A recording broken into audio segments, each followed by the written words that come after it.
రేవంత్ రెడ్డి గారు ప్రభుత్వానికి చెప్తా ఉన్నా బంజేరి డ్రామాలు నేను మొదటి నుంచి చెప్తానున్నా. చెప్తావా ప్రజలకు వాస్తవం చెప్పమని చెప్పిన. మీరు డాంబికాలకు పోయిరు. వచ్చే చేస్తాం చూస్తామని ఈ ప్రజలందరినీ నమ్మగడతా ఉన్నారు.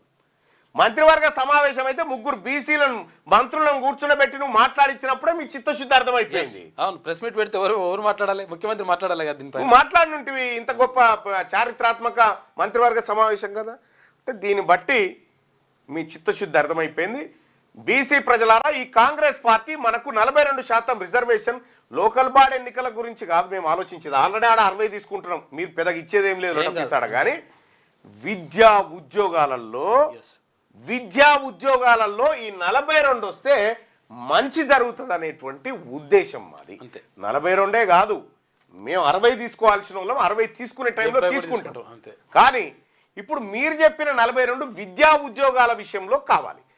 మీరు ఆర్డినెన్స్లో విద్యా ఉద్యోగాలు అనేటువంటి అంశాలు మెన్షన్ చేయకుండా లోకల్ బాడీ అంశాలు మెన్షన్ చేసి జనం చెవులో పువ్వులు పెట్టాలని చూస్తూ ఉన్నారు.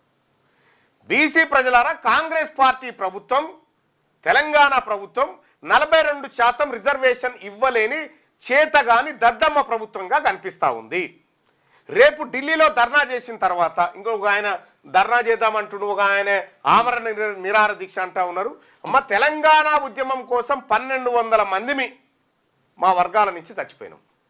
బీసీ ఉద్యమం కోసం ఎవరైనా ఆత్మ బలిదానం చేస్తేందుకు అప్పర్ క్యాస్ట్ వాళ్ళు వస్తే ఆహ్వానిస్తా ఉన్నాం.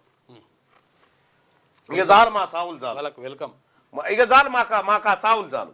ఎందుకంటే గతంలో 9 ఏళ్ళు ఒక ఆయన దీక్ష చేసి 9 ఏళ్ళు రాష్ట్రాన్ని వెళ్ళిండు, 9 లక్షల కోట్ల రూపాయలు అప్పు చేసిండు.